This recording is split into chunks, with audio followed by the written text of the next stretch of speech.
Good morning, everybody, and welcome back from hopefully everyone had a good long weekend there in the States.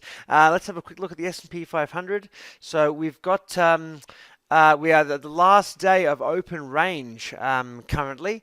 So one second here, just playing around with these lines. Yes, we basically closed just a touch over their right head and shoulder on Friday. So are we getting a short squeeze where we're just going to fake out on the right head, or are we going? To push further up? Today will be very important. Of course, today is the end of open range for May, and tomorrow that resets. So, of course, we've got the head and shoulder pattern here. We've got possible resistance there. So the market's going to struggle a little bit.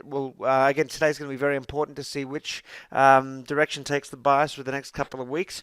Obviously, we have still been looking at the mass exodus of equities in the market over the last few months. So we still hold a few short positions in the puts and so forth. So I'd be quite happy to see it turn down. But if it turns up, obviously we've also started picking up some long hedges as well. And I'll talk about some of those newer potentials as well. In terms of looking at potential alerts, Zoe's does report after market today. So this is one that we had picked as a potential earnings play to the short side. So Zoe's does report after market today. HCA on the short side I still hold puts in this one. This still looks really good. It's been not moving up with the market at all, been kind of very bearish and holding beneath its moving averages. So this remains still one of my favorites on the shorts. Canadian Rail, CP. Now, this would be one that I would consider taking half a position profit on. It's basically right there, kind of underneath resistance. It's got a lot of resistance overhead, so I'm not super concerned about it. But one to keep your eye on, and if you are up nicely on this, nothing wrong with taking a half a position profit here. DLPH. Similar scenario. I mean, it's right underneath resistance. If you've done really well on this and you're in this one, it's dropped a few bucks from where we had picked it up at. Dropped about 5%. So obviously the options are up nicely there. So again, something you could take about half a position profit if you wanted to.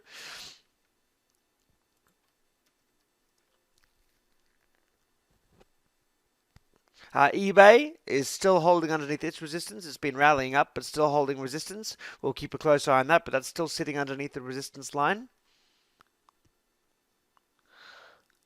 And in terms of the two new ones we'd alerted you to last week, ROP hasn't quite yet broken beneath the entry criteria we're looking for. Obviously, we're wanting this to break below the trend line here, but we'll keep a close eye on that. But GDOT, I did take a position on last week because it just basically rallied right into resistance with this weaker and weaker volume, 800,000, 375,000, and then 371,000 on Friday. So GDOT looking good. On the long side, PTCT is holding right there at 784. So waiting to see a move on that one. CPHD is doing great. This is just that had a good rally of 2.8% on Friday, so we'll continue to watch that one, but it's just kind of slowly slugging upwards. QIWI looks like it'll probably hit its target here today. It's been moving really well. We updated our stop loss on Friday, of course, as I mentioned in the SMS alert, and so we'll just see where this one continues to push today, but it's kind of pull back right to support. So we'll be looking for a rally out of that. And CLDX.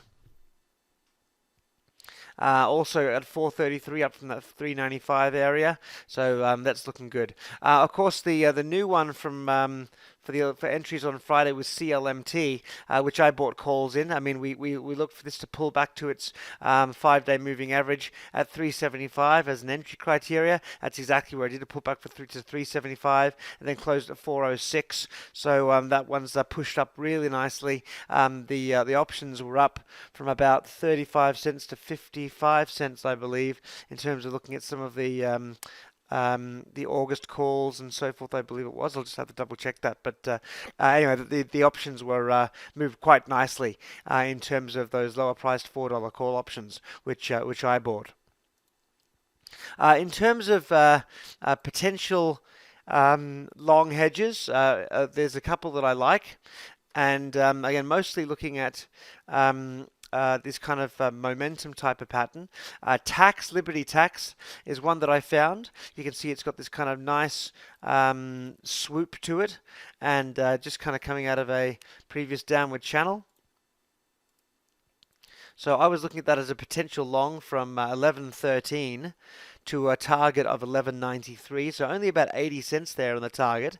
But the second target I'd have is 13.73. So obviously we're looking at significantly more. We're looking at about, $2.60 there. The stop criteria I would be looking at is 10.67. So again, we're looking at kind of a minimal risk of basically about 50 cents. for an upside of 80 cents to $2.60. $2.50, sorry. So a 5-to-1 risk reward ratio on the second target, and just roughly a 2-to-1 risk reward ratio on the first. On the next one I looked at was UNIS. So you can see, by the way, with this, look at the big money flow change. That's what it made it preferential over some of the other potentials. UNIS, Unilife, also again another downward channel and a swoop at the bottom. This one again, big money flow divergence. I'd be looking at that as an entry criteria of around 342. Obviously, if it breaks through this moving average at 678. So we'd be looking at say 681. Excuse me, 372 is what I've got written down here. So a breakthrough or a pullback, but my target would be 347, and my stop loss would be at 318. So that gives us, if we pull back to 342, obviously that's the ideal criteria, or something close to it. Then that gives us an upside of $1.20. So that would be, excuse me, a buck. $1.04 actually, sorry, $1.04. So we're looking at, that's a pretty decent return if we of about 30%.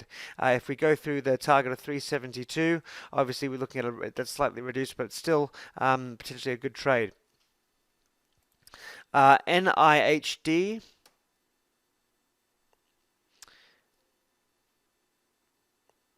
Looking at that as a potential long from 371 to $4.36.